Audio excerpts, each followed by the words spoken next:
धन धन सतगुरु तेरा ही आसरा। प्यारे सतगुरु की प्यारी शास्त्रा जी, कैसे हैं आप सारे। मैं विजेंद्र कुमार इंसा आप सभी का स्वागत करता हूं आपके अपने कार्यक्रम सच की राह में, और उम्मीद करता हूं प्रत्येक दिन से आप सारे बिल्कुल ठीक ठाक होंगे। तो चलिए इसी कामना के साथ आज का प्रोग्राम शुरू करते हैं। धन धन सतगुरु तेरा ही आसरा। हे मालिक तुझे लाज है, बहुत हो चुका, तू दया में रहमत कर, तेरे प्यार मोहब्बत की राह में चलने वालों को कोई दुख तकलीफ ना है। हे मालिक सबको सुमति बख्शना, सुमति किसे कैसे बख्शनी है, जिसे जैसे देनी है वैसे दीजिएगा, वो आपकी मर्जी। धन धन सतगुरु तेरा ही आसरा। सबसे पहले तो आप सबको गुरुगद्दी माह की लख लख बधाई हो सत्संग जी। और बड़ा अच्छा सा नज़ारा देखने को मिला है सत्संग जी। जब हम लोग गए हैं अभी एक्चुअली थोड़ी देर पहले ही हम पहुँचे हैं दिल्ली, गुजरात की नाम चर्चा में जाने का सौभाग्य प्राप्त हुआ था। लेकिन जब अभी आया तो मैंने पढ़ा, एक पोस्ट थी बड़ी इंटरेस्टिंग सी। मैंने कहा देख लेते साहब, नज़र मार के क्या हिसाब किताब है। बाबू जी कक्कर साहब धन धन सतगुरु तेरा आसरा, पप्पूराम जी धन धन सतगुरु तेरा आसरा, गुरदीप सिंह बराड़ साहब धन धन सतगुरु तेरा ही आसरा। और एक बात पर कहना चाहूँ, भजन आने वाला है बहुत खूबसूरत, डिलीट करो साहब। मैंने उसकी डमी सुनी है, हमारे पप्पूराम जी ने भेजा था मुझे सुनने के लिए, बहुत शानदार है। डिलीट करो, और ऐसा कॉम्बिनेशन है हिंदी और इंग्लिश का कि आप बड़े खुश होंगे उसे सुनकर के। चलिए अब चर्चा सीधे सीधे मुद्दे पे आते हैं। साथ संगत को कैसे गुमराह किया जा रहा है और आखिर मंशा क्या है। हुक्मचंद भारद्वाज जी धन धन सतगुरु तेरा आसरा, माता बीना देवी जी धन धन सतगुरु तेरा ही आसरा। मैंने एक पोस्ट पढ़ी अभी, उसमें लिखा है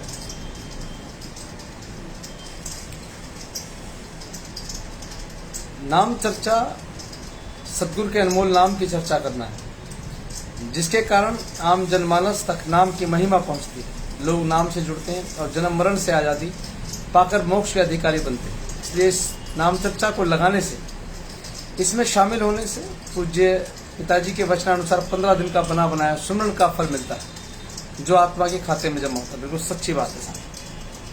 अंशुल दुआ भाई धन धन सतगुरु तेरा आसरा, गुरशरण इंसा जी धन धन सतगुरु तेरा आसरा, गोवर्धन इंसा भाई धन धन सतगुरु तेरा आसरा, राजकुमार जी धन धन सतगुरु तेरा ही आसरा। फिर अगला जो पैरा उसमें लिखा है कि मौजूदा समय में नाम चर्चा में नाम से ज्यादा काल की चर्चा है, जिसका उद्देश्य किसी को नाम से जोड़ना नहीं बल्कि अपने अहंकार का प्रदर्शन करना है। देखिए सत्संग जी, एक्चुअली मैं कई दिनों से कह रहा हूँ आपसे, बहुत लंबा समय बीत गया इस बात को आपके सामने रखते रखते, कि जो लोग आपको अपना बन करके दिखा रहे हैं कि हम डेरे के शुभचिंतक हैं, हम डेरे के बारे में भलाई की बात कर रहे हैं, डेरे को लाने की बात कर रहे हैं, जो लोग इस तरीके से आपको गुमराह कर रहे हैं, वो देखिए आपको जोड़ करके कैसे आपको धीरे धीरे दरबार की मान मर्यादा से अलग कर रहे हैं। इसमें 2-3 बातें कही गई है।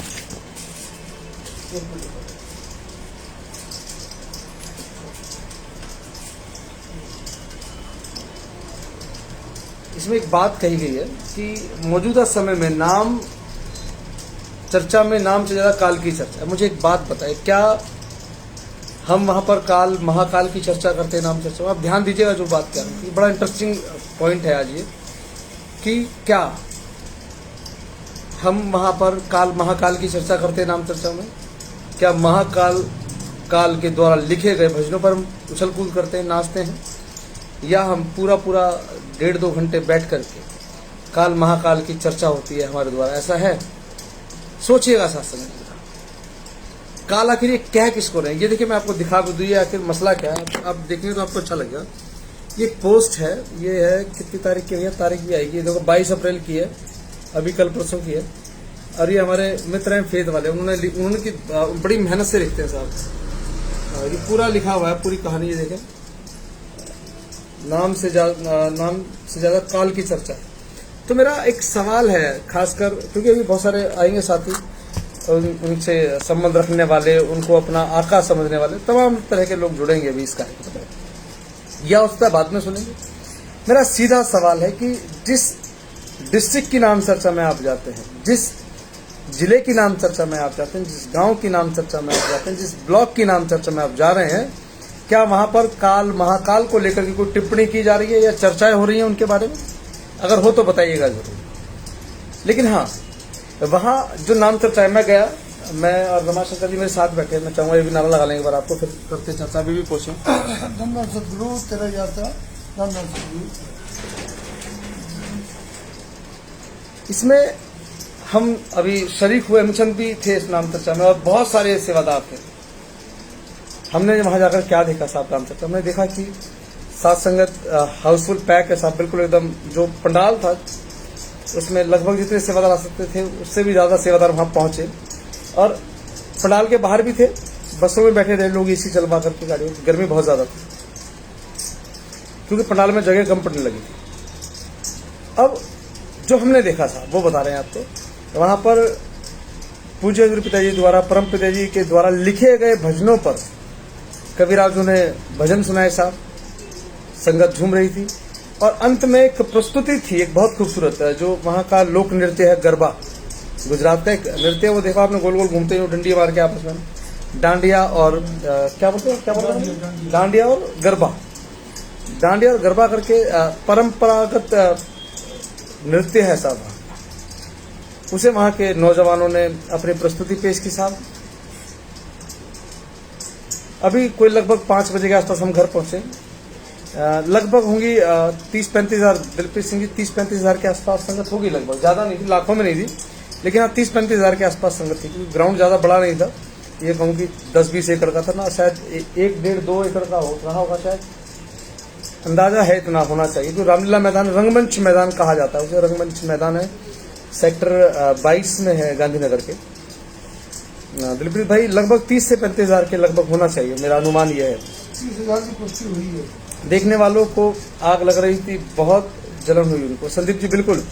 अब देखिए, अब वहां पर परंपरागत नृत्य पेश किया गया किनके द्वारा, वहीं के जो लोकल सेवादार रहे होंगे उनके द्वारा। और एक भजन था, मेरे ध्यान से उतर रहा है कौन सा, उसका अनुवाद भी गुजराती अनुवाद में 6 करके कुछ उनकी भाषा है साहब, उस तरीके से उस भजन को भी उसने एक सेवादार ने लगाया वहां पर। तो जब परंपरागत नृत्य वहां हो रहा था, जब वहां पर परंपरागत नृत्य हुआ, और कहा किस के लिखे गए गीतों पर हुआ। पूज्य गुरु पिताजी के जो हमने रूबरू नाइट्स के जो भजन सुने ना साहब, वो किसी काल के द्वारा लिखे गए भजन नहीं थे।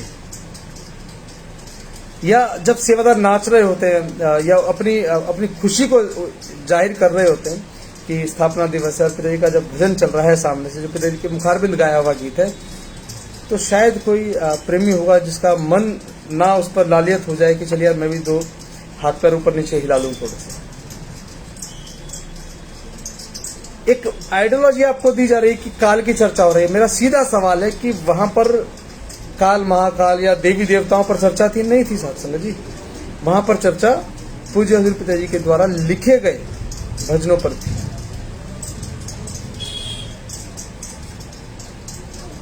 जब पिताजी के लिखे हुए भजनों पर तो काल की चर्चा कहाँ हुई साहब, तो राम की चर्चा हो गई जब नाम चर्चा है। तो जब पूज्य गुरु पिताजी के लिखे गए या गाए गए भजनों पर सेवादार नाच रहे हैं साहब, लट्टू हो गया रे, और भी कई सारे, मेरी मेमोरी बड़ी गड़बड़ है, मुझे याद नहीं कौन कौन से भजन पर सेवादारों ने नाच किया है वहां, लेकिन उनकी खुशी है साहब, वो जाहिर कर रहे हैं।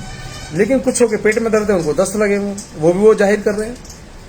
पूज्य हजूर पिताजी के द्वारा लिखे गए भजनों को अगर वो काल का नाम दे रहे हैं साहब, तो आप समझ सकते हैं कि आपकी क्या दुर्गति कर दी इन फेथ वालों ने। इन फेथ वालों ने आपको सोचने समझने लायक नहीं छोड़ा है। इन फेथ वालों की चले तो साहब आपको घर बैठा देंगे। और एक और मजेदार कहानी, मैंने अभी थोड़ी देर पहले वीडियो देखा, एक हमारी बहन है वीरपाल जी, वो कह रहे हैं कि पिताजी आए ही नहीं, जो फरलो परोल है वो नकली है। मैं अभी कुछ दिन पहले भाई जसमीत जी को मिला, उन्होंने कहा कि पिताजी आए थे। माता जी को मिला, उन्होंने कहा पिताजी आए थे, हम मिले हैं पिताजी को। और मैंने एक मैसेज के जरिए भाई जी को कहा था एक बार कि भाई जी मेरी भी इच्छा है, मिल लेंगे हम लोग। तो भाई ने कहा था कि शायद रिस्ट्रिक्शंस बहुत ज़्यादा है, सिक्योरिटी रीजंस भी हैं, तो उस वजह से मुलाकात है, लेकिन हाँ आपका नारा हम लगा देंगे पिताजी। हमने कहा ठीक है जी। हमारे लिए इतनी भी खुशी बहुत है साहब कि हमारी बात पिताजी तक पहुंच जाए। जब अभी हाल ही में कुछ दिन पहले मुलाकात हुई तो भाई जी ने कहा कि बिजर आपका नारा पिताजी को दे दिया, पिताजी ने आपको आशीर्वाद दिया साहब, सत्य वचन मान लिया हमने। भाई जसमीत पूज्य हजूर पिताजी के बेटे हैं, वो कह रहे हैं कि पिताजी किस दिन की फरोल पर थे, फरलों पर थे। यहाँ तमाम मीडिया चैनल्स कह रहे हैं थे फरोल पर पिताजी, लेकिन एक पर्टिकुलर विचारधारा के लोग, एक विचारधारा से प्रभावित, जो विचारधारा ये कहती है कि डेरा सच्चा सौदा एक अपराधियों का अड्डा है, वही लोग लिख रहे हैं कि नाम चर्चा नहीं काल चर्चा हो रही है साहब। क्या वहां पर काल लिखित भजनों को गाया जा रहा है? इनकी नज़र में क्या पूज्य हजूर पिताजी काल हैं? इनकी नज़र में क्या परम पिताजी काल हैं, जिनके द्वारा लिखे गए भजनों को हम लोग नाम चर्चा में गा रहे हैं? तो एक काल की चर्चा कैसे हुई, मैं ये समझना चाह रहा हूँ। अगर आपको भी समझ में आ रहा है तो आप लिख सकते हैं कि हाँ यार ऐसा तो नहीं हो सकता। क्या आपको लगता है कि ये भजन जो हमारे ग्रंथों में दर्ज हैं काल महाकाल के द्वारा लिखे गए हैं, या पूज्य हजूर पिताजी के दयाल के रूप में पूज्य हजूर पिताजी ने लिखे हैं? किसने लिखे हैं? आप लिख करके बताएं शासन जी। भले आपकी गिनती थोड़ी है, लेकिन ये थोड़ी गिनती मुझे बहुत ऊर्जा देती है साहब, क्योंकि मुझे अपनी बात कह के चले जाना, बाद में आप बहुत सारे लोग देख लेंगे, मुझे ये भी पता है। लेकिन मेरा जो सवाल है आपसे, प्लीज आप लिख के बताइए, क्या ये जो भजन हम नाम चर्चा में गा रहे हैं, जो आपने कल सुने होंगे लाइव के दौरान भी, क्या वो भजन काल महाकाल के द्वारा लिखे गए हैं, या हम सबके आराध्य पूज्य हजूर पिताजी के द्वारा लिखे गए हैं? अगर पूज्य हजूर पिताजी के द्वारा लिखे गए हैं तो ये कौन सिख कम्युनिटी के लोग हैं जो पूज्य हजूर पिताजी के द्वारा लिखित भजनों को कह रहे हैं कि काल चर्चा हो रही है? कौन है लोग आपके? प्यारे सतगुरु की प्यारी शास्त्री जी, बहुत सावधान और बहुत सतर्क रहने की जरूरत है। बहुत नाजुक दौर से गुजर रहे हैं हम लोग। इतना नाजुक दौर है कि अगर ठेस लगी ना साहब, जैसे कांच टूट कर बिखर जाता है ना, उससे भी ज्यादा टुकड़े होंगे हम लोगों के, हम समेट भी नहीं पाएंगे खुद को। इतना बड़ा नुकसान हो जाएगा। उन्होंने एक बात और कही, बहन वीरपाल ने, कि हनीप्रीत तो गुरुगद्दी पर बैठना चाहती थी। अरे उन्होंने तो साफ खंडन किया इस बात का। और देखिए, खंडन किया तो भी फंसा रहे हैं लोग, और नहीं करते तो कह रहे देखो जी अब 29 अप्रैल को नाम भी देना है। अरे कहीं तो टिको, थाले के बैंगन की तरह कभी इधर कभी उधर, कहाँ जाओगे? कितना गुमराह करोगे संगत को? ये कह रहे हैं कि 29 अप्रैल को बहन हनीप्रीत नाम देंगी सरसे में, लेकिन जैसे हनीप्रीत बहन का बयान आ गया तो अब कह रहे हैं कि बयान ऐसे नहीं देना था, दूसरे तरीके से बोलना था। क्या कहना चाहिए था बहन को? ये कहना चाहिए था कि हम तो उनकी धूल के बराबर भी नहीं है, हम कैसे सोच सकते हैं गद्दी के बारे में। उन्होंने स्ट्रेट फॉरवर्ड कहा कि नहीं, पूज्य पिताजी हमारे गुरु थे, गुरु है, गुरु रहेंगे, गुरु रूप में रहेंगे, वो वही गुरुगद्दी के मालिक है। बहन हनीप्रीत ने कहा ये। अब उनका स्टेटमेंट, पहले स्टेटमेंट चाहिए था, स्टेटमेंट आ गया तो साहब फिर परेशानी कि ये स्टेटमेंट हमारे पूरे मंसूबों को चौपट कर गया। अब हम टीआरपी कैसे बटोरेंगे, कैसे हमारे प्रोग्राम से व्यूज बढ़ेंगे, कैसे हमारी अर्निंग बढ़ेगी फेसबुक यूट्यूब से? सारा मसला है माया रानी का खेल है शास्त्री, सारा खेल माया रानी का। आप एक बार बताएं, किसी बात को, गलत बात को प्रसारित करने के लिए टाइटल देख लो क्या खूबसूरत बनाते हैं। मैं दिखा रहा हूं आपको एक टाइटल,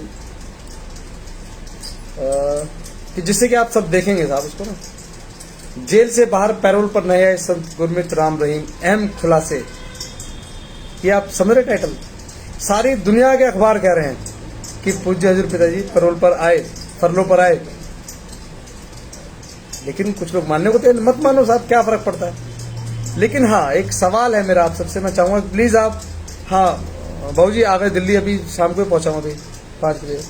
वो किसी की बात सुनने के लिए तैयार नहीं है। नहीं, वो तो सुनने को तैयार हैं, लेकिन जो उनके चमचे हैं ना साहब, बहुत कड़वी है लेकिन समझ लो, जो उनके चमचे हैं वो इधर उधर फोन करके परेशान करते हैं लोगों को। तुमने ऐसा क्यों कहा, तुम ऐसे, इस बार मेरे सवाल का जवाब दो। किसी के सवाल का कोई जवाब नहीं, अपना बुद्धि विवेक इस्तेमाल करो। मुझे एक बात लिख करके बताओ, मेरा आपसे निवेदन है मालिक, और मैं चाहता हूं कि आप इधर उधर की बात मत, वो सिर्फ जो पूछा एक बार उसका जवाब लिख के देना, कि जो आप नाम चर्चा में भजन गाते हैं, या पूज्य हजूर पिताजी ने जो रूबरू नाइट्स में जो भजन गाए हैं, या फिल्मों में जो भजन गाए हैं, उन पर आप नाचते हैं, तो क्या ये काल की चर्चा है, या ये कहूं कि ये काल के द्वारा लिखे गए भजन गीत हैं? क्या आप लिख के बता सकते हैं साथ संगत जी, ये काल के द्वारा लिखे गए हैं, हमारे आराध्य पूज्य हजूर पिताजी के द्वारा लिखे गए हैं? भाई जी आप उनकी बात क्यों करते हो? कुत्तों को भोंकना है, भोंकते रहे। नहीं संदीप भाई, बात करना बहुत जरूरी है। देखिए मेरा सवाल है बहुत सीधा सा, कि क्या ये भजन जो पिताजी लिख रहे हैं, क्या वो आप गुजरात गए थे नाम चर्चा में? कुलदीप जी बिल्कुल गया था भाई। अभी 2 घंटे पहले लौटा हूं वहां से, लगभग 5:30 बजे करीब घर पहुंचे हम लोग। आप लोग लिख रहे हैं कि नहीं, वो काल के द्वारा लिखे हुए भजन नहीं, पिताजी के द्वारा लिखे गए भजन है। जब आपको ये बात समझ में आ रही हो तो उनको कैसे समझ में नहीं आती जो कहते हैं कि हम तो पिताजी को लेकर के आएंगे? क्या उनको समझ में नहीं आती है? उनको इतनी समझ नहीं है, या उन्हें ये समझ में आ गया कि ये तो बेवकूफों की फौज है, इन्हें अपने पीछे लगा ले तो देखी जाएगी जो वाकई पिताजी को समर्पित सेवादार हैं उनकी नहीं सुनते हैं। जो पूज्य पिताजी को समर्पित नहीं है, कभी ना कभी जिम्मेवारों के द्वारा उन्हें हड़काया गया उनकी कमियों के ऊपर, तो वो एक बड़ा गुट इकट्ठा हो गया है जो आज दरबार के खिलाफ बात करता है, जिम्मेवारों के खिलाफ बात करता है।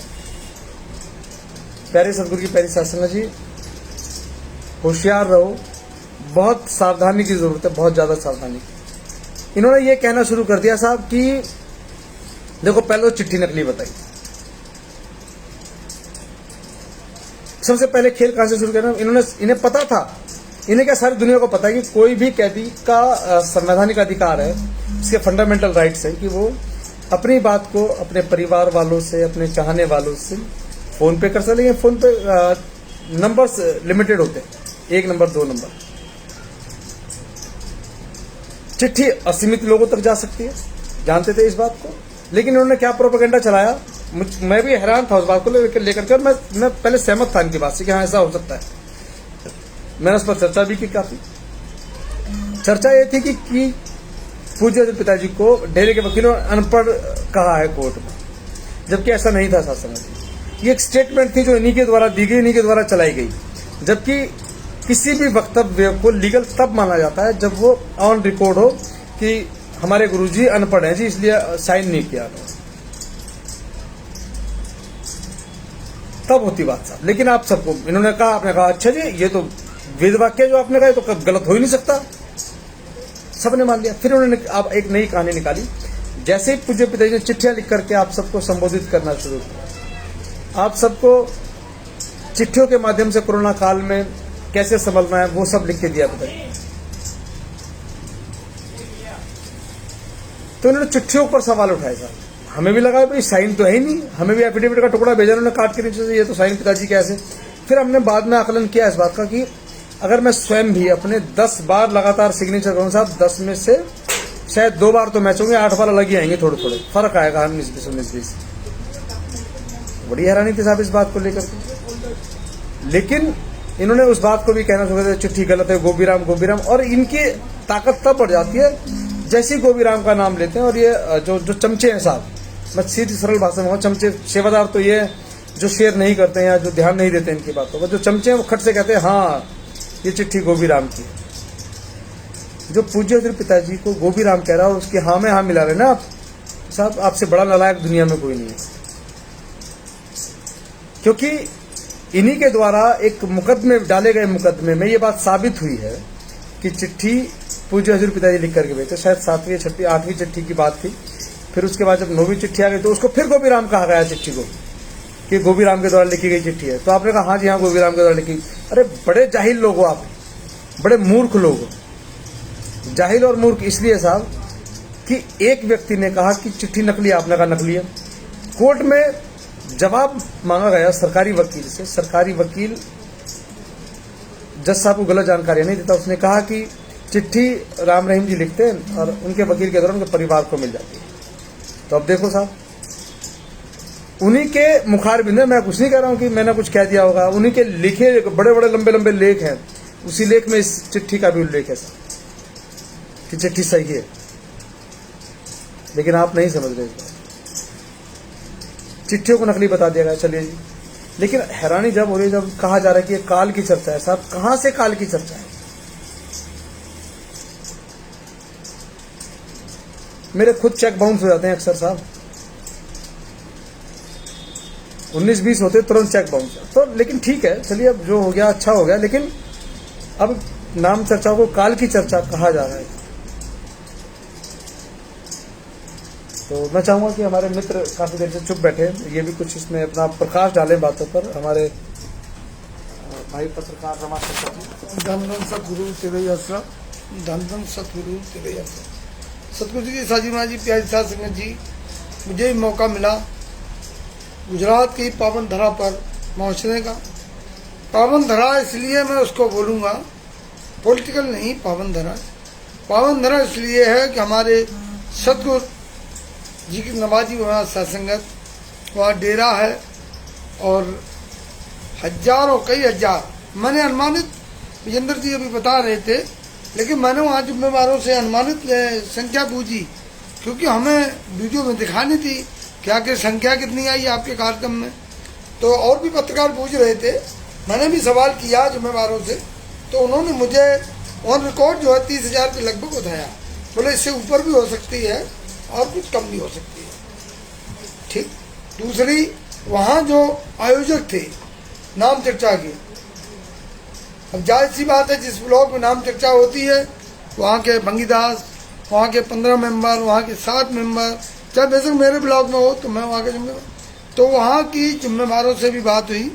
उन्होंने कहा कि जी इसमें 90% जो है संगत गुजरात की है, 10% हमने बाहर से लोग नाम चर्चा के लिए सुनने के लिए आ रहे।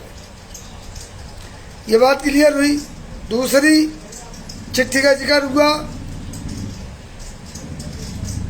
अगर चिट्ठियाँ नकली हैं, मैंने पूछा वहाँ सेवादारों से पूछा, उन्होंने कहा नहीं साहब, मैं नहीं मानता हूँ कि जो है चिट्ठियाँ नकली हैं।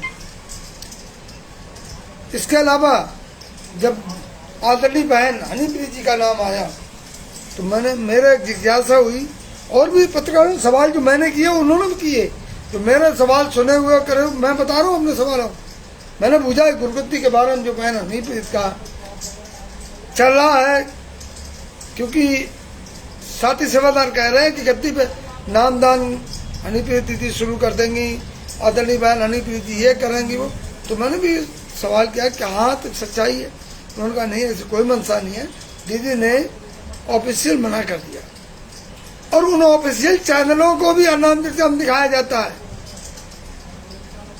कल भी दिखाया गया। जो आईटी बैंक के सेवादार हैं उन्होंने अनाउंसमेंट किया है, उस चीज को क्यों नहीं बताते हैं कि साहब वहां ये भी अनाउंसमेंट हुआ, यानी अपनी बात को क्यों छुपा रहे हो? साहब बताए ना कि वह चैनलों के नाम भी दिखाए जाते हैं नाम चर्चाओं कि इस चैनल को मत देखो। आप खंडन करते हो तब क्यों नहीं खंडन करते हो? अभी लास्ट में बहुत सारे लोगों को जब मैंने एक वीडियो डाली तो बहुत लोगों को मिर्ची लगी, इतनी मिर्ची लगी, इतनी मिर्ची लगी। कई लोग तो ये बोले कि भाई साहब मैंने वीडियो देखी क्योंकि मैंने रात को लेट डाली थी, नेटवर्क की वहाँ प्रॉब्लम थी, रास्ते में थे, तो कईयों को तो इतनी मिर्ची लगी। लोगों ने कहा भाई साहब मैं तो सो नहीं पाया हूँ, आपसे बात करे बगैर क्या हो गया, क्या बात हो गई कुछ? नहीं साहब वो वीडियो के बारे में पता करना था। अरे वीडियो आप बोल रहे हो, मैंने रिकॉर्ड की, मैंने डाली, कोई कटिंग नहीं हुई, कोई एडिटिंग नहीं, नाम जरूर लिख दिया कि फला आदमी ने बोला, फला जगह ही घटना है, हमारे चैनल का लोगो लगा। अब आपको उसमें तकलीफ हो रही है, आपको नींद उड़ गई आपकी वीडियो देखकर, कमाल है। जब आप बोलते हो गलत तो आपकी, तब आपकी वीडियो से लोगों की नींद उड़ती होगी, जाहिर सी बात है। तब तो आपने कभी किसी की फिक्र नहीं की। आप तमाम साध संगत को क्या क्या बोलते हो, गालियां देते हैं। आप आदरणीय बहन हनीप्रीत को गलत बोलते हैं। आज मैं एक वीडियो देख रहा था, बड़ा हैरानी हुई, मैं चाहूँगा प्रेम विजेंद्र कुमार जी सुने, बड़ी हैरानी हुई। उसमें जो फिल्म MSc पूज्य जी पिताजी द्वारा जो फिल्माई गई फिल्म, अब उसका विश्लेषण हो रहा है। जिस तरह से पूजनीय हजू पिताजी एक शब्द लगता था, उसके बाद उसका विश्लेषण करते थे सत्संग में, ये सिस्टम था। आज साथी सेवादार उसका विश्लेषण कर रहे हैं। चलो, लेकिन जब आप फिल्म की बात को 100% सही मान रहे हो, तब आप पिताजी के वचनों को, पिताजी ने कब कहा है कि किसी बहन बेटी को आप गलत बोलो या साध संगत को आप गलत बोलो? उन मस्जिदों को नहीं बोलते हैं। या पिताजी ने कब कहा है? ये सारा का सारा गेम ब्लैकमेलिंग का है। ये धंधा असल में ब्लैकमेलिंग का चल रहा है और लोग इसको मान के राजी नहीं है। अरे एक बार तो अपने मुंह से कहो कि हाँ है, तो नहीं बोलेंगे क्योंकि उनको माइंड डाइवर्स, उनकी जो है माइंड, उन्होंने इतने माइंड वॉश कर दिया लोगों को, इतना कभी एफिडेविट के लिए, कभी मेमोरेंडम के लिए, कभी किसी के लिए, और कभी ब्लैकमेल इतना करते हैं कि पूरी टीम जाके वहाँ फोटो खिंचवाते हैं और उनके ब्लॉकों में जाके ये कहते हैं कि आप लोग ऐसा ऐसा नहीं करेंगे तो आपको मैं पंचकूला कांड में फंसा दूंगा। ये भी खबरें मिल रही हैं मुझे। इससे ज़्यादा ब्लैकमेलिंग क्या होगी? आप साध संगत पर इतना दबाव बना रहे हो। अरे मुझे भली बात याद है 2017 का वो वाकया, जब सच की राह की टीम जाती थी, पता चलती थी भाई नाम चर्चा क्यों नहीं हो रही, वहाँ कहते थे लोगों के हाथ पैर जोड़ के जैसे भी काम चला कि नाम चर्चा शुरू करवाइए भाई जी, कोई दिक्कत नहीं है, हम लोग भी आपके साथ हैं। हौसला बड़ा सेवादारों को नाम चर्चा शुरू है, नाम चर्चा घर खुले। का आज की वाक्य बताऊं, मैं तो नहीं जानता हूं, मुझे ध्यान नहीं था। एक बहन मिली, उसने भाई विजेंद्र जी से कहा कि भाई जी आप आए थे जब हमारे पिताजी पंचकूला कांड में शहीद हो गए, तो उससे मुझे बड़ा, मैंने कहा ठीक है, बहुत ये एक अनुभूति हुई कि देखो, उसने कहा कि आप लोगों का धन्यवाद। मैंने कहा धन्यवाद की को क्या बात है, फर्क था, गए टीम गई सच की राह की टीम, तो आप लोग किन उन परिवारों से तो मिलने आज तक नहीं आ पाए, फुर्सत नहीं है चुगली निंदा इकट्ठी करने में, ब्लैकमेलिंग करने में। मानना पड़ेगा ब्लैकमेल नहीं मान रही, आज नहीं तो कल आपकी खुलेगी बात। आप दावा कर रहे थे कि हनीप्रीत जी नाम देंगी बरनाबा आश्रम में, दिया क्या? पोल खुल गई ना। झूठ की जड़ें ज्यादा लंबी नहीं होती है, पोल खुल गई ना। बहन हनीप्रीत, आपने कहा था बहन हनीप्रीत गद्दी पर बैठेंगी, बैठी नहीं बैठी, यहाँ आपके झूठ की वो भी पोल खुल गई। आप दावा करते हैं, आप सबूतों से बात करते हैं और आपकी बात झूठी हो जाती है। तमाम साध संगत को आप दबाव बना रहे हो। तमाम सेवादारों से बात हुई, मैं रिकॉर्डिंग डालूंगा, एक एक करके आपको दिखाऊंगा क्या कहा हुआ जिम्मेवारों ने और क्या नहीं कहा। पूरा का पूरा ब्लैक मेलिंग का काम है। प्रियंका हंसा जी लिख रही बिल्कुल सही, और ये बात हकीकत है, आज नहीं तो कल खुलेगा कि ये सारा प्रोपोगंडा ब्लैक मेलिंग का है। ब्लैकमेलिंग से एक बात ख्याल आई मुझे कि आपको याद होगा कुछ दिन पहले भाई जसमीत को भी ब्लैकमेल करने की कोशिश की गई थी कि या तो पूज्य पिताजी का हस्ताक्षर वाला हमें वो लाके दे दो कागज, क्या बोलते हैं उसको, बॉन्ड नहीं कुछ और बोलते हैं, वकालतनामे में पिताजी का साइन करा दो, नहीं तो हम तुम्हें भी पंचकूला गंगे में नहीं छोड़ेंगे। तो कहीं ना कहीं ब्लैकमेलिंग बड़े लेवल पे भी है, छोटे लेवल पे भी है, किस लेवल पर है वो आपको आने वाले वक्त में पता लगेगा। लेकिन एक बात तो स्पष्ट होती जा रही है कि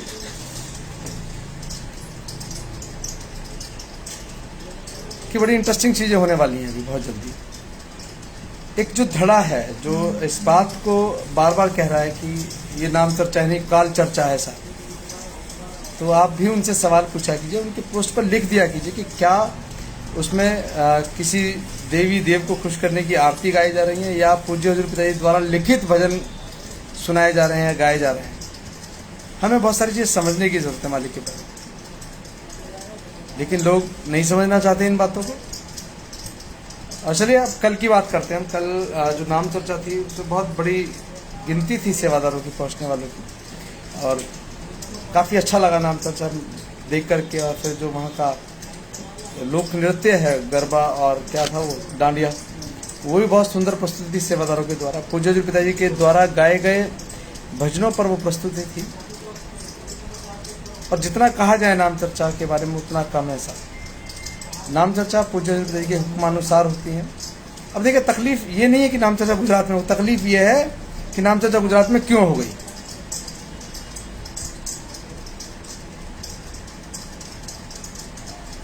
कि परमिशन नहीं डाल रहे थे, परमिशन नहीं डाल रहे थे। आपको पता है एक्चुअल गेम क्या हुआ है?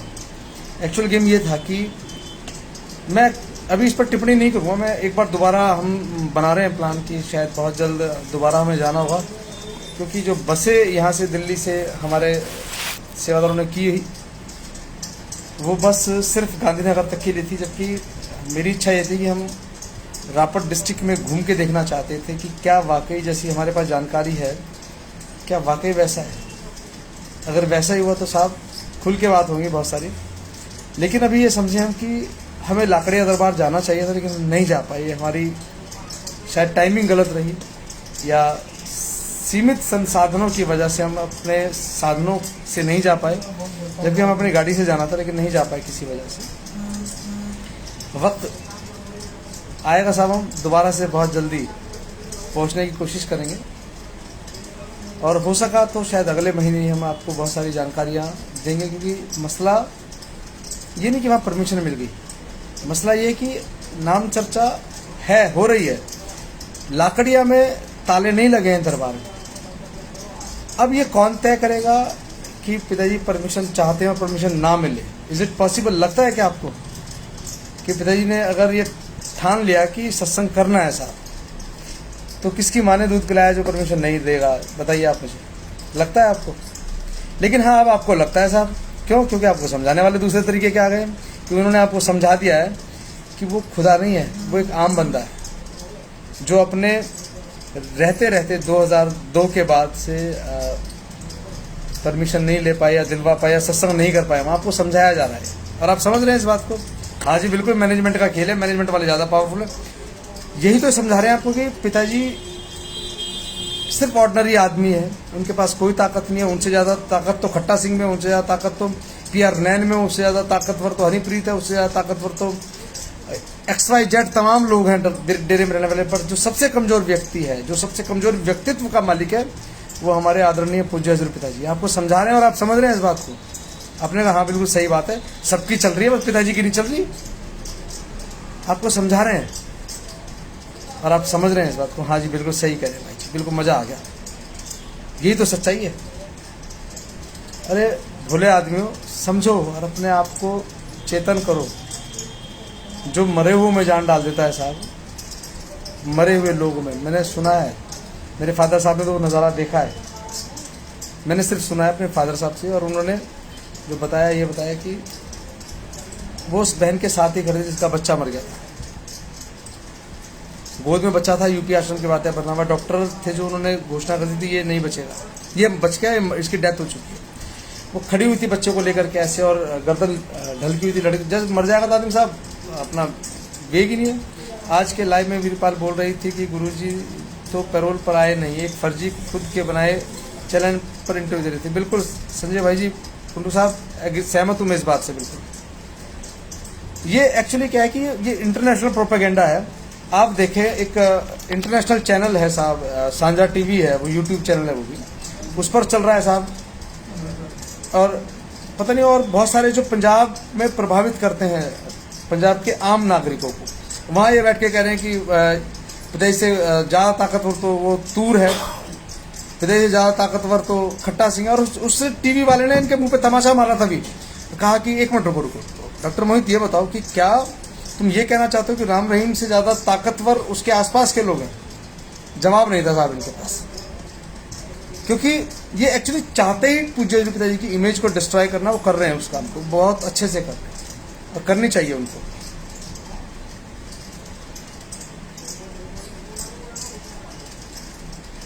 मरे हुए बच्चे में जान डाल दी, हमें अपनी आंखों से खुद दिखाओ। हरदेव सिंह जी, हरदेव जी, मैं सुनी सुनाई नहीं बता रहा हूँ, मेरे फादर साहब ने मुझे बताया, मेरे पापा जी हैं, मेरे पापा ने खुद अपनी आंखों से देखा है बरनावा में। अक्सर पिताजी सत्संग करने के लिए तेरावास से निकल के सीधे स्टेज की तरफ जाते हैं, लेकिन उस दिन स्टेज पे ना जाकर के पिताजी उस बहन की तरफ आकर कहा कि बेटा इसकी गर्दन को ठीक से संभाल। तो उस बहन ने गर्दन को ठीक से संभाला। इससे पहले वो कुछ बोलती तो पति ने वचन किया कि बेटा इसको डॉक्टर को दिखा जल्दी और इसको टीका वीका लगवा ली कोई। अब उसने तो मान ली बात और वो लेकर के डॉक्टर साहब के पास पहुंची। बरनावा गांव में एक डॉक्टर थे उस टाइम, उनका नाम भी शायद ग्रंथ में दर्ज है।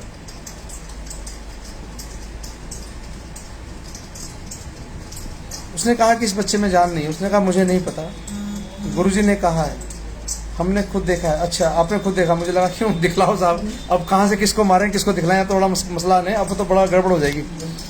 तो उस बहन ने कहा कि नहीं, गुरुजी ने कहा टीका लगवा ले इसके, ठीक हो जाएगा। अब डॉक्टर साहब भी परेशान, यार मरे में दवाई चढ़ेगी कैसे, शरीर एक्सेप्ट नहीं करेगा। तो उसने फिर भी क्या करा, उसका मन रखने के लिए बहन का वो इंजेक्शन लिया और उसको बच्चे को लगा दिया। इंजेक्शन लगने के थोड़ी देर बाद बच्चे के शरीर में हलचल होनी शुरू होती है। ये बात शायद जहाँ तक मुझे ख्याल है हमारा ग्रंथ है, उसमें ग्रंथ में भी दर्ज है। ये वो ना परमार्थी करिश्मों के वृत्तांत है ना, उसमें भी शायद दर्ज है। ये वो मरे हुए में जान डालते थे साहब। तो क्या लगता है कि वो दुनिया का सबसे कमजोर व्यक्तित्व है, दुनिया का सबसे मजबूत अगर कोई व्यक्तित्व है ना आज की तारीख में साहब, तो पूज्य हजूर पिताजी है।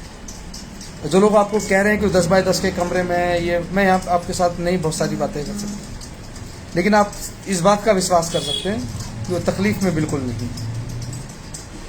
अगर मैं ये कहूँ कि खुश नहीं है तो वो तकलीफ में भी नहीं है साहब। दूसरा,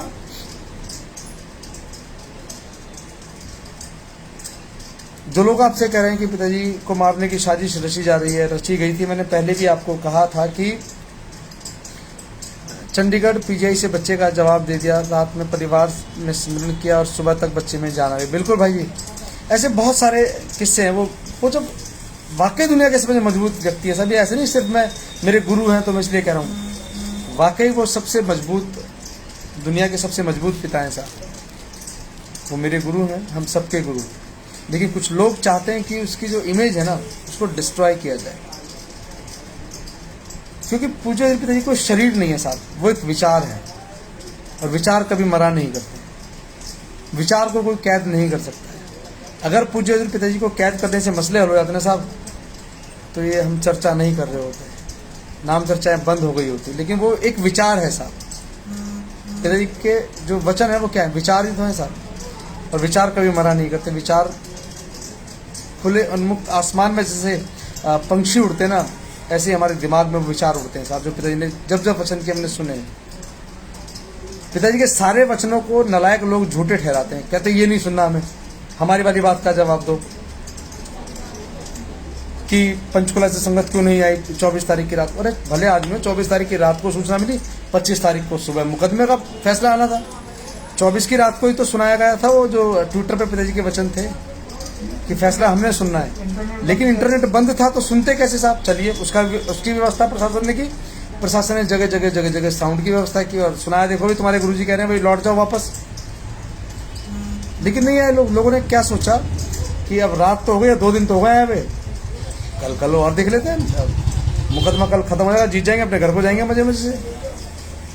ये सबका विचार था कि गुरुजी के दर्शन में। लेकिन कुछ और हुआ साहब, एक बहुत बड़ा नरसंहार हुआ, उस पर किसी ने बात नहीं की।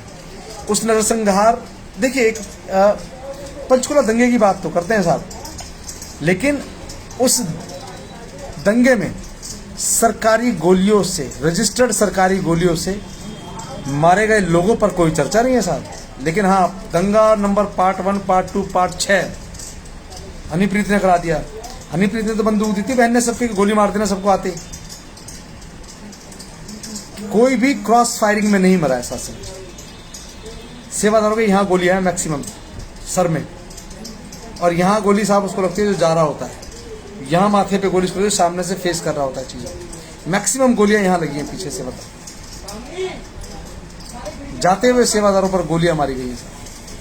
वीडियोस देखे आपने, संगत जारी है, चुपचाप उन पर लठ बजाया जा रहा है पुलिस के द्वारा, भारतीय सेना के जवानों के द्वारा, सीआरपीएफ के द्वारा। उस पर चर्चा नहीं करेंगे साहब, संगत पर हुए अत्याचार की चर्चा नहीं है। लेकिन चर्चा क्या है, दंगा प्लान किया था जी, इसलिए दंगा हो गया। हमने तो प्लान की थी कि सामने सरकारी गोलियों से मरेंगे लोग। कौन प्लान करता है इसका?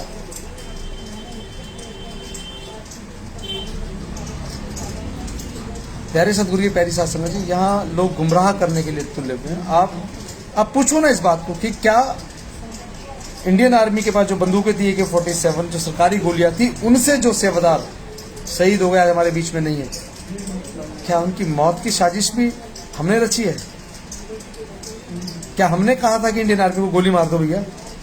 आदेश भी किसी को नहीं पता कि कहाँ से आया, लेकिन आज नहीं है बहुत सारे सेवादार हमारे बीच में। लेकिन मैं हैरान इस बात पर होता हूँ कि आप जैसे बुद्धिजीवी लोग मुझ जैसे मूर्ख नालायक लोग से तो सवाल पूछते हो साहब, लेकिन डॉक्टर मास्टरों से आप सवाल नहीं पूछते। बहन वीरपाल हमारी मास्टर हैं साहब, स्कूल में, पंजाब के एक स्कूल में पढ़ाती हैं, और डॉक्टर साहब तो खैर डॉक्टर ही हैं साहब। पूछो ना सवाल, अच्छे सवाल पूछो उनसे कि भैया जो इंडियन आर्मी ने गोली मारी वो किस साजिश के तहत मारी गई? क्या वो हमने कहा था डेरे वाले में मरवा दो उनको? भजनों में भी लिखा है साहब, भोले प्राणी होश संभाल, लूट रहे ठग तेरा माल। ये पक्के बड़े वाले ठग हैं। इन लोगों ने क्या किया है भाई? जसमीत जी को ब्लैकमेल करने की कोशिश की इन लोगों के द्वारा की गई कि या तो वकालतनामे में साइन करो, वकालत तो पंचकुला में फंसाएंगे तुम। अब बताओ साहब, है कोई तुक? ये भी इन्हीं की वीडियो में कही गई बातें हैं साहब। ऐसा नहीं कि मैं अपनी तरफ से कुछ कहानी सुना रहा हूं आपको ना, इन्हीं की वीडियोस में आप सुना कर भूल जाते कल क्या कहा था। आज का तो याद नहीं है, लेकिन कल क्या कहते भूल जाते हैं, और जब याद आया तो उस वीडियो को डिलीट कर देते हैं। 30-31 दिसंबर को एक वीडियो में इन्होंने कहा था अपने में कि डेरे में वैश्यावृत्ति होती है। जब हमारे पत्रकार महोदय ने सवाल पूछे इधर उधर 2-4 जगह, साहब वीडियो डिलीट हो गई। सही चीज को डिलीट करने की जरूरत कभी नहीं पड़ती, लेकिन जो बनावटी चीजें हैं, गलत चीजें हैं, उनको डिलीट करना पड़ेगा साहब, नहीं तो आपकी किरकिरी हो जाएगी। जिस संगत के साथ हम लोग गए, जिस बस में हम गए, उसमें 70% हमारी बहनें थी, लगभग होंगी इतनी भाई, है ना? अगर बस के अंदर 50 लोगों के बैठने की व्यवस्था थी, उस 50 में से 35 के लगभग तो बहनें थी। अगर डेरे में कुछ गलत हो रहा होता तो क्या आपको लगता है इतनी बड़ी संख्या में बहनें जाती बसों में? नहीं जाती सर। लेकिन कुछ नालायकों का एक गिरोह है साहब, ग्रुप नहीं गिरोह है, जिस बात को कह रहा है कि डेरे में वैश्यावृत्ति होती है, डेरे में गलत होता है। तो आप उस डेरे को बचा क्यों रहे हो यार? जो गलत करता है डूब जाने दो, छोड़ दो उसको, एक तरफ हो जाओ उससे। आप बचाने की नहीं, आप मिटाने की बात करते हैं, आप मिटाने की बात कर रहे हैं।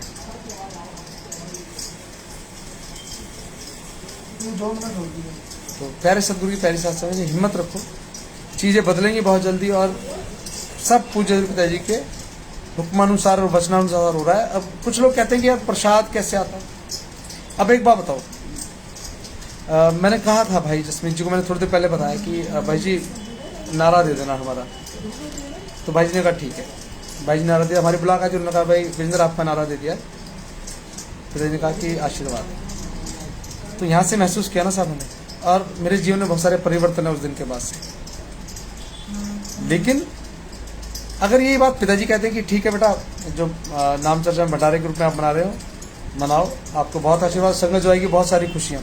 आप देखो ना साहब, जो 45 डिग्री टेम्परेचर में कल नाम चर्चा बैठ के जिन्होंने टेंट के नीचे सुनी है ना, उनके चेहरे देखते साहब आप, क्या खुशी से लबरेज थे। सिर्फ पिताजी का स्वरूप देख करके वो खुश है।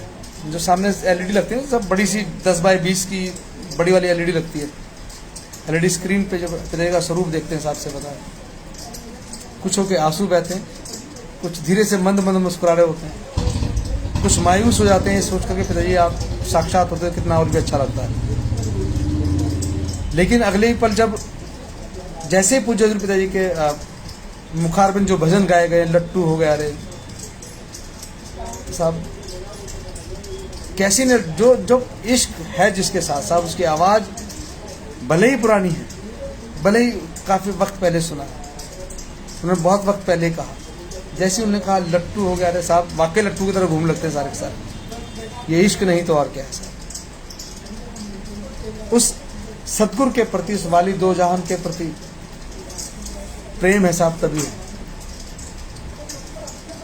कभी किसी फिल्मी गाने पे नहीं नाचते, लेकिन जैसे पिताजी के भजनों की बात आती है तो साहब बुजुर्ग एक वो थे कल साइकिल वाले, कौन से मोटरसाइकिल वाले बाबा बोलते हैं शायद उनको, किसान आंदोलन में बड़े एक्टिव थे वो। एक बुजुर्ग से हैं, सफेद दाढ़ी है उनकी, तिरंगा झंडा हमेशा रखते हैं, सोशल एक्टिविस्ट है। और सबसे बड़ी बात है कि पूज्य जी पिताजी के प्यार में पागल है। आपने कल देखा होगा गुजरात की रात को तिरंगा झंडा लहरा रहे थे नाम चर्चा के बीच, बहुत कूद के साथ। मैं तो कूद भी नहीं पाऊंगा, 4-4 फुट ऊपर ऐसे यूं उछल जंप कर जाना। अब मेरे से लगभग दुगनी उम्र होगी उनकी, अगर हमारी 43 के आसपास है तो उनकी साहब 60-70 से ऊपर होगी, सीनियर सिटीजन है वो। खूब ऊंचा कूद करके उन्होंने बहुत अच्छे से अपने एक्सप्रेशंस, अपनी खुशी का इजहार किया। पर देखो हरियाणा से कहाँ गए, गुजरात गए साहब। और जो कहीं नहीं गए अकलमंद साहब, अकलमंद, अकल जिसकी अकल धीरे धीरे चलती है ना, अकलमंद, मंद मीन्स धीरे धीरे। अब इसको अकलबंद कहते हो साहब, जिसकी अकलबंद और अकलमंद सारे घर थे। जो मुझ जैसे बेवकूफ़ थे वो सब चले गुजरात की ओर, चाहे वो हरियाणा से थे, चाहे पंजाब से थे, चाहे दिल्ली से थे, चाहे यूपी से थे, चाहे कहीं से भी थे, चाहे राजस्थान से थे, चाहे गुजरात के दूर दराज के सेवादार आए थे, जितने भी सिर्फ उसे चाहते हैं वो सब पहुंचे। लेकिन जो अकलबंद है साहब, जो अकलमंद है, जो दूसरे के दिखाए गए रास्ते पर चलने वाले लोग हैं, वो सारे घर बैठे थे और उस खुशी से महरूम थे साहब जो सच में मिलनी थी। और तो और मैं एक दादरी का परिवार है साहब, मैं नाम नहीं ले रहा हूँ, वो कहाँ पहुँचे, वो पहुँचे साहब चचिया नगरी। अभी पीछे जब भंडारा था याद है आपको, अभी पिछले हफ्ते शायद चचिया नगरी का भंडारा था, तो मैंने देखा अपने परिवार के, उनकी माता जी भी थी उनके साथ, उनके घर से बहन है वो भी थी और उनके बच्चे भी थे शायद। जो बड़े बड़े लेखों पर यस तूने ऐसा क्यों किया, ऐसा कहा, कुछ कमेंट्स करते ना, वो भी खड़े थे साहब वहाँ। क्यों खड़े थे भैया, नहीं जाना चाहिए तुम्हें, अपराधियों के अड्डे पे जा रहे हो, अरे अपराधी बना देंगे तुम्हें, जाते क्यों ऐसी जगह पर। लेकिन नहीं साहब जाएंगे, क्यों, क्योंकि इश्क तो है कहीं ना कहीं, लेकिन किसी ने पट्टी बांध दी। अब क्या करें, नहीं चला रहा, लेकिन मन कहता है यार चलते हैं हिमाचल। चले गए साहब। लेकिन कई बार ना जो अपराधी होते हैं, जो वो फिल्म देखने जाते हैं, तो वहाँ ये देखते हैं साहब कि जो पुरानी फिल्मों का है ना, राजकुमार, वो एक फिल्म आई थी वक्त, उसमें एक चोर की भूमिका निभाई, वो भी बड़े अपने टाइम के सुपरस्टार रहे। तो उनको देखने के लिए चोर देखने जाते थे, भाई राजकुमार साहब ने किस स्टाइल में हीरे का हार यहाँ से चुराया, किस हिसाब से स्टाइल में बटवा मार लिया। तो चोर है वो चोरी की कला सीखने जाता, देखने जाता कि यार किया कैसे। जो गाने के शौकीन है वो देखते साहब कि कैसी स्टाइल में गाना गाया है, कुछ जानी वाला स्टाइल देखने के लिए जाते साहब। अब जैसे एक फिल्म है पुष्पा, अभी देखा आपने, एक गुंडा कैरेक्टर है साहब फिल्म का, जब पुष्पा राज है ना, सारी दुनिया यूं कर रही है साहब। अब बताओ क्या करोगे इसका आप, लोगों ने सीखा ना, ऐसे कुछ लोग जाते हैं देखने, अच्छा संगत नाच रही है, आज ही लो साहब, लिखूंगा शाम को लंबी सी कहानी, जिसका बाप जेल में वो खुशियां कैसे मना सकता है। अबे डूब मर जाओ, चले जाओ कहीं जंगल में चले जाओ। जब कल संगत रो रही थी तब मुझे अच्छे से याद है, अभी पीछे एक नाम चर्चा थी, लॉकडाउन के बाद शुरू हुई थी, सरसा की वीडियो था वो, बहुत सारे सेवादार बैठे और बैराग में रो रहे हैं वो लोग। तो यही लोग कह रहे थे कि देखा कैसे मगरमच्छ के आंसू बहा रहे हैं, और आज नाच रहे हैं तो कह रहे हैं कि अबे आज नाच भी रहे हो। वो पिता ने कई बार हमें कहानियों के माध्यम से सिखाया और समझाया हुआ कि किसी गल्लो छड्डे ना संसार जी, ऐसे कुछ है कि ये संसार आपको किसी भी बात के लिए नहीं छोड़ेगा। आप खुश हैं तो खुश क्यों, आप दुखी हो तो दुखी क्यों, आपको दुखी रहना चाहिए सारी जिंदगी। तमाम चीज़ें आपको भ्रमित करने के लिए ऐसा समझिए, किसी के भ्रम जाल में फंसने की जरूरत नहीं है। और पत्रकार जी ने कहा कि 2 मिनट का समय चाहिए उनको, तो मैं चाहूँगा उनको भी समय दिया। लग रहा है मुझे बाहर आंधी तूफान चल रहा है, ऐसा आभास हो रहा है मुझे भी जी। साथ संगत जी, मैं क्षमा चाहूँगा अगर कुछ गलत बोला जाए, एडवांस में आपसे माफ़ी मांग लें। बड़े ख्याल आता, कई दिनों से मुझे ध्यान नहीं रहता, इसके लिए माफ़ी चाहता हूँ। ये खबर चलती है बहुत तेज़ी से और ये वायरल हो रही है, शायद ये विजेंद्र जी के संज्ञान में नहीं है, या है तो इन्होंने चर्चा की होगी कि डेरे का अखबार सच कहूँ और डेरे की पत्रकार सच्ची शिक्षा, जो कि पूजनीय हजूर पिताजी के रहम करम से चल रही है। हम जाते थे जब कहीं जाते थे, जब मैं सच कहूँ में था, विजेंद्र भाई जी थे, तो क्या देते थे, सच कहूँ का कार्ड देते थे। और वहाँ जो कॉन्फ्रेंस होती थी, अच्छा अब डेरे के वो बाबा जी का अखबार है उसके पत्रकार, हाँ जी, बड़ा अदब से लोग उठाते थे। सच कहूँ की मर्यादा क्यों, और पिताजी ने कहा कि सच कहूँ जिस घर में आता है बरकतें आती हैं, सच्ची इच्छा।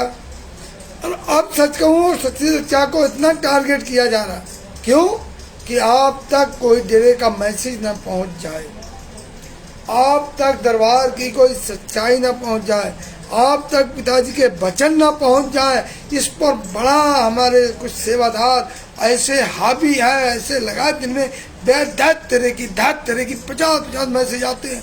भाई साहब सच कहूँ का नाम चेंज करने में सच इच्छा ना पढ़ो, सच कहूँ ना पढ़ो, जैसे मतलब अगर आपका 3 रुपए का सच कहूँ का अखबार पढ़ने से कितना लंबा चौड़ा आपको नुकसान याद दिलाया जा रहा है। ये दिलाया जा रहा है कि आप अगर सच कहूँ आपने पढ़ लिया तो एक बहुत बड़ा आप गुनहगार हो गए। आप सच्ची सच्चा घर में आ गई और आपने उसको पढ़ा तो आपने बहुत बड़ा एक जुल्म कर दिया, ये दिखाया जा रहा। मैं चाहूँगा कि इस पर विजेंद्र जी हर लगभग इस पर जरूर प्रकाश डालें। धन सदगुरु प्यारे सदगुरु प्यारे सत्संग जी, बड़ा इंटरेस्टिंग चीज़ बता दी भाई जी ने। इसमें एक बात कहना चाहूँगा कि MSG इंटरनेशनल गुरुरे स्कूल पूज्य पिताजी ने बनवाया, जितने भी शिक्षण संस्थान हैं डेरा सच्चा सौदा में पिताजी ने बनवाए, सच कहूँ पूज्य पिताजी ने चलवाया, सच्ची शिक्षा पिताजी ने चलवाई, कुल मिला के नाम तो पिताजी ने चलवाई। जो जो चीज़ें पिताजी ने बनाई है ना, उन सबको कैसे रोका जाए, क्योंकि इसी से तो जुड़ाव आपका डेरे से कैसे रहा। पिताजी तो जेल में जाके नज़रबंद कर दिया गया, उनका कोई स्वरूप नहीं है, कोई आवाज़ नहीं है, कोई वीडियो नहीं, कोई ऑडियो नहीं, कुछ नहीं, नज़रबंद है। तो जब अब आपका जुड़ाव का है नाम चर्चा में जाना बंद कर दो जी, आपका जुड़ाव का है जो सच कहूँ आता है आपके घर, सच्ची शिक्षा आती है, उससे भी एक जुड़ाव है आपका। पूज्य हजूर पिताजी की बनाई गई तमाम चीज़ें मिटाने की जो साजिश है ना साहब, ये उस पर भी काम कर रहे हैं। जो एक आइडियोलॉजी है, जो एक विचारधारा, उसको खत्म करने की साजिश है।